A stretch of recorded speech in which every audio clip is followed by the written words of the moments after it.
Bab 4406. Mengukir formasi pada daging dan darah. Adapun untuk hal mengumpulkan kemelekatan jiwa, dia menyerahkannya kepada Deviena Chu, Revian Zhang dan yang lainnya. Hal ini tidak memerlukan banyak trik, yang bisa diselesaikan oleh kultivator fase penilaian biasa. Sepanjang hari selanjutnya, Erik sama sekali tidak keluar dari kamar. Mengukir formasi membutuhkan suasana hati yang stabil dan fokus. Jika keluar dari tempat, maka harus kembali menyesuaikan suasana hatinya setelah kembali dan itu sangat menghabiskan waktu. Di dalam ruang pemurnian obat, Erik duduk bersila dengan bertelanjang dada dan memejamkan kedua mata. Reiki di dalam tubuhnya berputar tanpa henti, yang berkumpul menjadi jarum di dalam kulit, kemudian mulai mengukir satu persatu pola misterius dimulai dari leher ke bawah. Perasaan seperti itu cukup mirip dengan tato bintang biru. Namun, jejak tato hanya berhenti di permukaan kulit. Jika ingin pembentukan formasi berhasil, maka perlu menembus lebih banyak lapisan kulit dan membentuk pola yang cukup kokoh. Oleh karena itu, Erik perlu memotong daging sendiri, kemudian membentuk jejak yang cukup dalam, lalu menjahit kembali daging dan kulitnya. Selain itu, posisinya juga harus sangat tepat. Bagaimanapun, itu adalah formasi. Jika ada sedikit kesalahan, dia harus memadukannya kembali dan kulitnya harus dipotong lagi.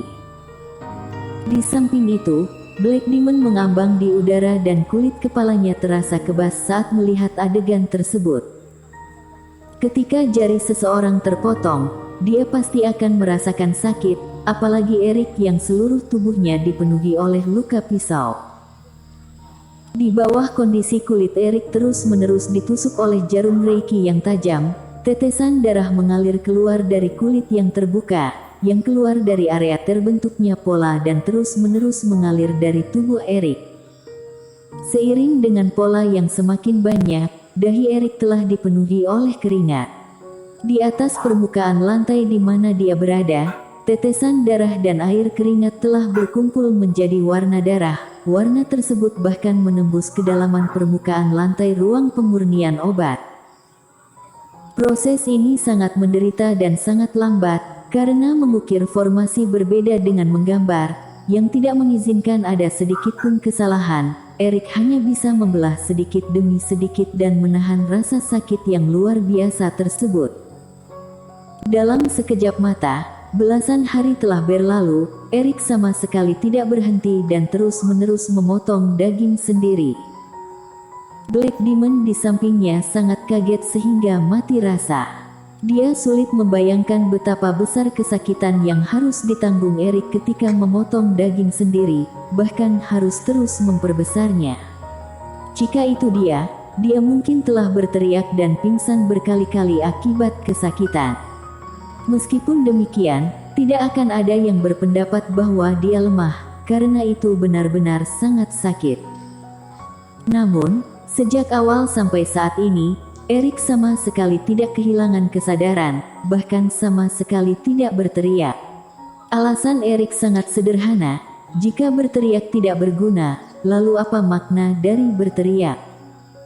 Belasan hari kemudian, ketika Erik membentuk bekas terakhir pada perutnya, bagian atas tubuhnya telah dipenuhi oleh sejumlah besar pola dewa yang seperti tato. Pola-pola ini menyebar dari bawah leher menuju dada, perut, punggung, bahkan kedua lengan hingga pergelangan tangannya. Semuanya ditutupi oleh pola yang padat, seolah-olah Erik mengenakan sebuah pakaian yang aneh.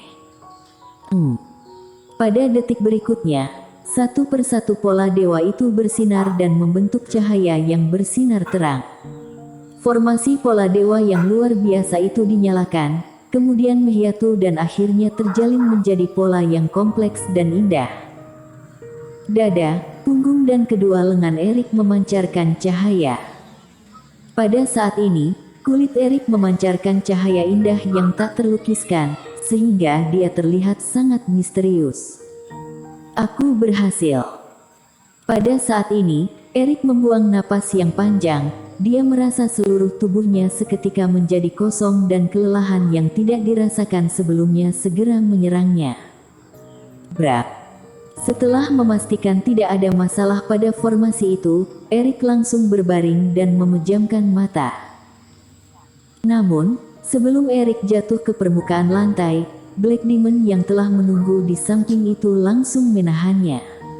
Kemudian, Black Demon meletakkan Erik di atas kasur dengan berhati-hati. Dia bahkan terus-menerus mengeluarkan cairan spiritual yang sebelumnya didapatkan dari Rico Long dan membentuk sebuah bola air besar, kemudian meletakkan Erik di dalamnya. Setelah tidur sepanjang hari, Erik kemudian sadar dan merasakan bahwa kelelahan pada tubuhnya telah banyak menghilang. Black Demon, jam berapa sekarang? Tuan, sekarang masih subuh. Dalam 2 hari ini, Deviena, Revian, dan yang lainnya pernah datang sekali, tapi tidak membawa kabar baru apapun, ujar Black Demon. Baiklah. Erik turun dari kasur dan meraba pola formasi pada tubuhnya. Dia seketika tidak beradaptasi dengan bertambahnya pola-pola itu pada kulitnya. Namun jika kepikiran saat ini dia dapat menyerap jiwa untuk memulihkan kerohanian, Erik merasa bahwa pola-pola dewa itu sangat enak dipandang.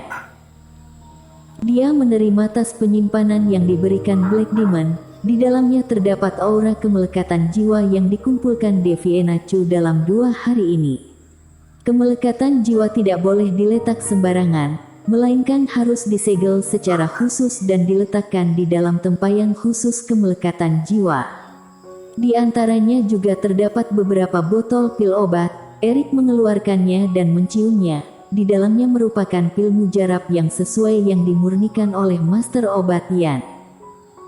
Aku sudah memiliki kemelekatan jiwa, pil mujarab, dan formasi, cairan spiritual juga cukup. Saat menghitung barang-barang yang dimiliki, Erik kemudian menyadari semuanya sudah siap. Cobalah. Erik berpikiran seperti itu dan segera mengambil toples penyimpanan jiwa.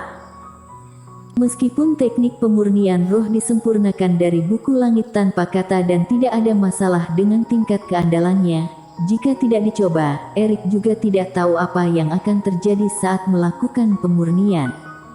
Pada saat ini, dia memiliki kemelekatan jiwa yang dikumpulkan pada 2 hari sebelumnya, yang juga merupakan saat yang tepat untuk memulai.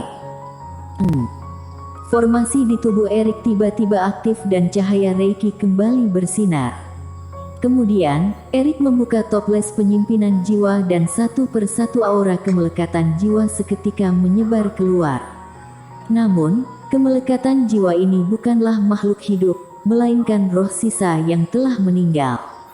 Meskipun perbedaannya tidak besar, tetapi Erik merasa tidak nyaman jika menelan kemelekatan jiwa secara langsung. Dia mengonsumsi sebutir pil mujarab terlebih dahulu. Setelah memurnikan efek obatnya, Erik membuka mulut dan mulai menyerap, kemudian aura kemelekatan jiwa yang bersebaran di sekitar itu segera berkumpul menghampirinya. Saat melihat Erik menelan kemelekatan jiwa yang dikumpulkan, roh pedang penyangkal iblis yang tersegel di lengannya itu sangat marah. Dasar! Bocah ini benar-benar semakin lancang dan semakin tidak menghargainya. Dimulai dari berkolusi dengan iblis langit wilayah asing pada awalnya, kemudian berlatih ilmu sihir yang perlu menyerap reiki orang lain, dan sekarang dia semakin keterlaluan, dia bahkan mulai menyerap kemelekatan jiwa. Apakah bocah ini benar-benar ingin menjadi ketua iblis dan jatuh ke dalam neraka yang tak terbatas? Roh pedang penyangkal iblis seketika merasa sedih.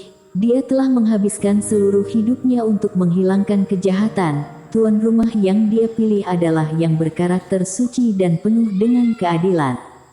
Alhasil, dia tidak menyangka dirinya akan dilibatkan oleh tuannya sendiri dan kesuciannya hancur.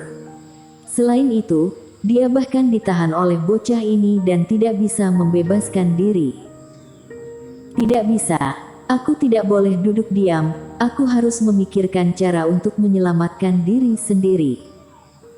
Tanpa mengetahui isi pikiran roh pedang formasi iblis, Erik memusatkan pikirannya saat ini dan menyerap sejumlah besar kemelekatan jiwa ke dalam tubuhnya.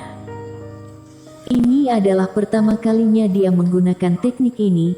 Dia tidak tahu apa yang akan terjadi dan sama sekali tidak boleh menganggap remeh. Brak, brak, brak. Setelah aura kemelekatan jiwa masuk ke dalam tubuh, aura tersebut juga tidak berhenti. Bersambung.